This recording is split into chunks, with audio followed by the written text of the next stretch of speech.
welcome to episode 2 of the Golden Conversations. I'm your host today, Tamisha Monk, and we have a special guest with us, Mr. Myron Jackson. Thank you so much for joining us today. It was my pleasure. Thank you for having me. So if you don't mind, would you introduce yourself to our audience and let them know a little bit more about the design group and what you do? Myron Jackson, the president and CEO of the design group. Say with great pride, we're the state's leading multicultural communications firm.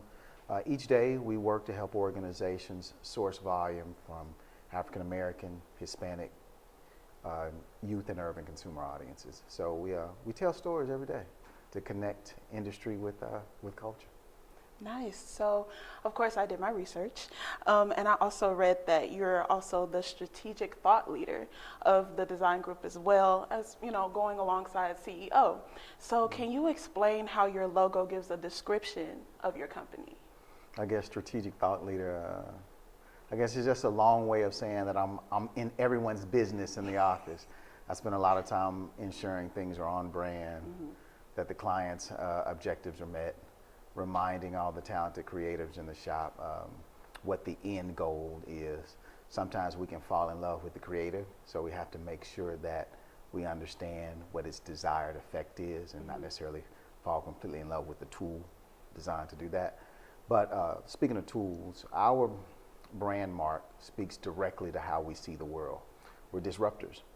The avant-garde kind of look and feel, the distress treatment to the D, speaks directly to the idea that we want to disrupt the status quo and how messaging is delivered to communities of color. We spend a lot of time helping brands understand that the general market is a politically correct way of saying white people. And America is filled with a whole lot of folk above and beyond just the white community. So we spend a lot of time helping clients understand that you can speak to that general market, but you can also speak to everyone else. And that everyone else may be identified by race, may be identified by sexual orientation, may be identified by lifestyle or life stage. And then understanding the way you speak to the general market may be different how you speak to a niche market. But if you do it right, you can yield quote unquote total market value. So general market coupled with what we believe to be targeted urban focused or segmented marketing approaches yield total market value. So the look of that and the mantra around that is not by accident, but by design, and pun intended. So, yeah. Perfect. So also a part of your logo, it says we're culturally connected. And you've mentioned, of course, how you're not helping just one specific demographic. So how would you say that your company is helping your clients and brands stay culturally connected? Gotcha. Our firm kind of sits uniquely at this corner of commerce and culture. If you marry those and you marry them in an appropriate fashion, you can yield handsome returns. What we help a lot of our clients recognize that we have a PhD in understanding how black and brown communities work. Why? Because we are a part of black and brown communities. We're not looking over and saying, oh, now let me understand how my mom used to approach it, or my aunt approaches it, or my brother and sister approaches it, or my neighbors approach it. Every day we're spending time watching it happen as we live it. So we're connected to the culture because we're part of the culture. Right. Now our job is to say, let us take your brand and connect you to the nuances of this culture in an effort to hopefully source some type of positive value out of it. So being culturally connected, it's got a clever alliteration there, but it also really speaks to the idea that we have a unique understanding of a market segment that you may not have. And in tapping into that market segment, it can help your company grow. Right, that's amazing. So I love how you took it and kind of made it a slight bit personal, bringing family into it and using, your aunt, your cousin. So would you say that with your clients, you have that connection with them where it's like family? Oh, absolutely. It's not by accident that we choose brands that, one, we're confident we can help them. You know, we don't just chase, as the young folks say, we don't chase the bag. We don't chase every client opportunity, because there are in some instances where we may not be the best fit. So we try to identify brands where we know we can add value, that we have an expertise that will benefit them, and then that it's a good fit. So it's relationship backed by performance. We try to build a relationship, and then we make sure that we perform, we over deliver. The relationship gives us the consideration for the business. The performance allows us to keep it. So we work and we're very intentional in doing that. Perfect. So with your clients, of course, you have different demographics of people, you know, you deal with different personalities. How do you ensure that your approach to each client is best suited for them? For that brand. I would like to think I'm just incredibly smart, and that I guess I'm smart in one sense. I know that I'm far better off surrounding myself with individuals who are far smarter than I am. So the first thing I try to really do is make sure that, one, I've got smart people in the room who understand what the end goal is. Two, we're communications experts. We may not be experts in that client's business. So we have to do our homework. We spend a lot of time getting educated on our client's business. You know, we don't want to just walk in and say, ooh, we have the silver bullet, we have the magic wand we can wave to help grow your business, when we don't really understand their business. And they may have identified us because they say, wow, you have a skill set that can add value to us. But now we need to help you understand what we're doing. So we spend a lot of time educating ourselves, getting talented folks that, once they have that understanding, they apply it to the principles of integrated marketing communications to develop the best communication strategies. So we spend a lot of time educating ourselves, developing communication plans, implementing those plans, and then what's critically important is we look and say, ooh, did it work?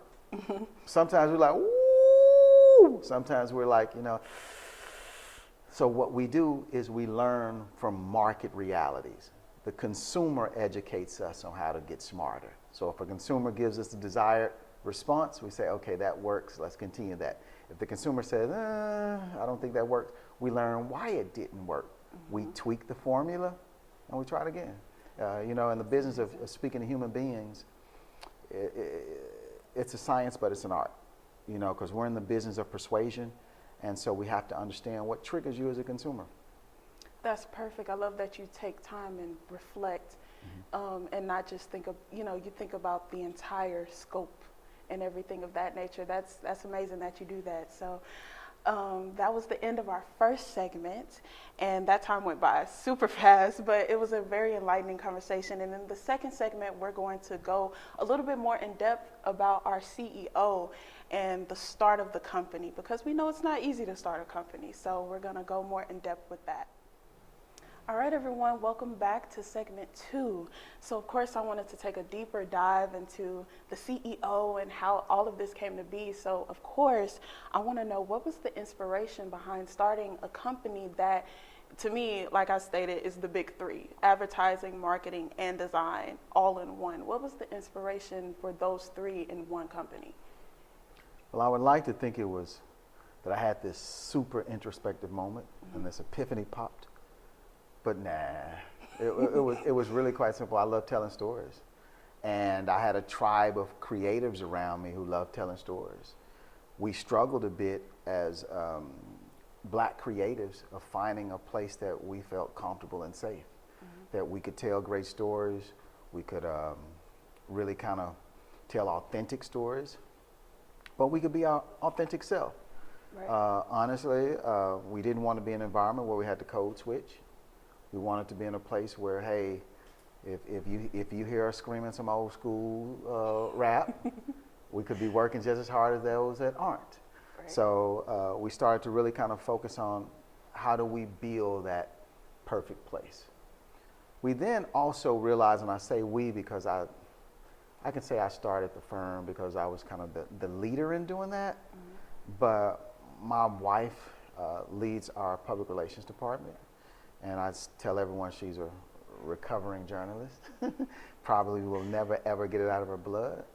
But she spent a lot of time making sure that the creatives on my side of the business stayed honest in storytelling, and make sure that we stuck to some journalistic principles.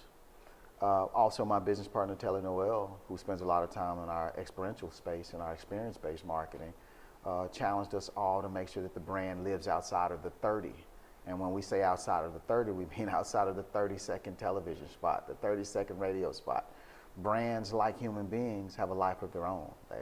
And so we spend a lot of time trying to focus on building that place, and then understanding how do we fill a marketplace void. When we launched the design group, there was no such thing.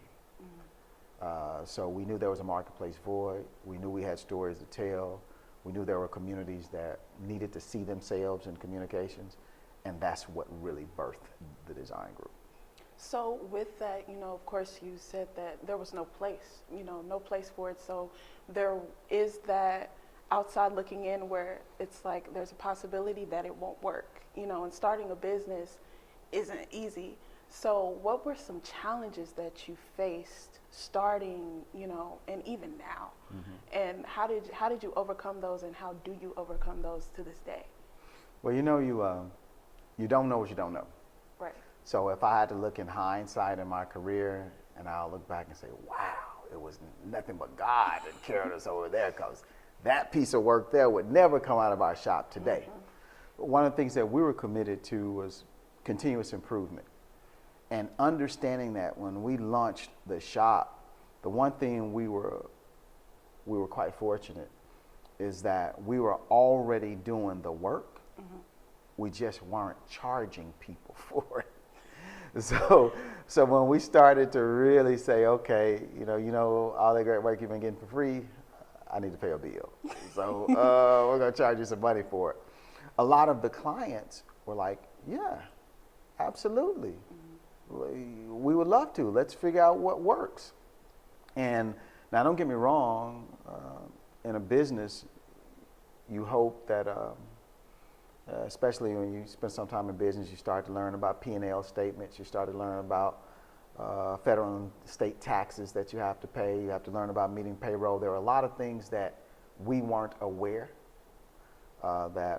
understanding that Uncle Sam is always a business partner of yours, whether you accept it or not. True. And he wants his cut regardless. But we spend a lot of time saying if we tell great stories, if we're committed to the segment, it would work out.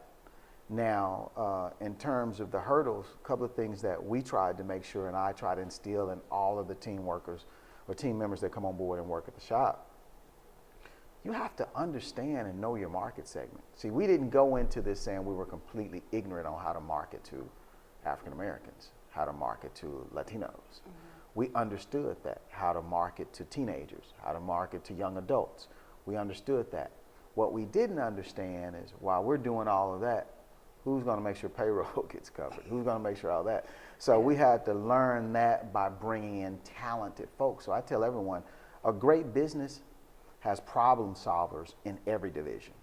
And those who handle payroll, those who handle all the other aspects of our business are just as integral as the folks who are out there trying to figure out how to make jingles and how to make ads. So we've tried to pull together as many talented folks along the way when we were building the business that would ensure that every division of TDG, the design group, functions like a well-oiled machine. Right. And we've learned by doing. Some of my greatest learnings is learning from the mistakes I made, and I continue to move forward from there. But good question. Thank you for asking. No problem. Thank you for answering it. And amazing. You mentioned that you surround yourself with a lot of talented people, and that's a lot of creative minds, and that's a lot of sensitivity. So as the leader, the CEO, how do you go about balancing everybody's ideas and also making sure that they still know that you appreciate their craft and their talent? It's an interesting question. I guess my first response to that would be my shop or an ad agency is not going to have the feel of a local bank. It's not going to have the feel of a library. Right. Creatives are sensitive. As my grandmother used to say, they're tender-headed. And they're passionate about their work. And so we spend a lot of time balancing, trying to make sure everyone, one, understands that your point of view is appreciated. So there is no big I and little you at TDG. I tell everyone, I'm just the first among equals. I'm not the boss and you're the employee. We're all professional colleagues. Wow. And we sink and swim together. So if this ship sinks, even the CEO is going to get wet. So the reality is we have to work together to take care of each other. Now, with that being said, as Quincy Jones says, if it feels good, it is good. Mm-hmm. If we got a lot of great ideas and they feel good, to get to a great idea and truly superb idea, you have to start with good ideas. You have to start with a lot of ideas. So what we do is say, let the idea make room for itself. So if we've got creatives and one is arguing, I think this is the best thing since sliced bread, and the other is saying, no, I think this is the best thing since sliced bread, we pitch several concepts to a client. And what we love for a client to say is, oh my goodness, I don't know which one to choose because they're all great. Then we're in a good place. Nice. And so, again, we allow everyone to have a voice and we allow their work to speak for itself. So a creative, especially in our shop, if a client says, I love them all, but I think this one fits where I am today, I think a creative can live with that. But to have their idea cut short is what makes people feel like, wow, I don't know if this is the place I want to be. So we've created an environment where great ideas will always have an opportunity to find themselves. That's amazing. Yeah. And it's not much that you hear a company have that type of mindset. Mm-hmm. So I feel like that's what makes your company stand out, and what makes it different from a lot of other companies is that you put yourself on the same level as everybody else, and you're not just the boss. So that is amazing. Unfortunately, that is all the time that we have today. But thank you so much. It was very insightful, very enlightening. Thank you for being here, and it was very nice to meet you. Hey, it was an absolute pleasure. Thank you. I'm excited about the work that you guys are doing here at the university. Mm-hmm. I do say with great pride that we spend a lot of time marketing and supporting the university. Excited about amazing students such as yourself that are coming out. So please consider our firm when you guys are in your job search. Again, thank you so much. It's greatly appreciated. Thank you. That is all that we have for today's episode. If you liked what you saw, please make sure that you join us in the next episode, episode 3 of the Golden Conversations. Thank you so much. Like, comment, and subscribe.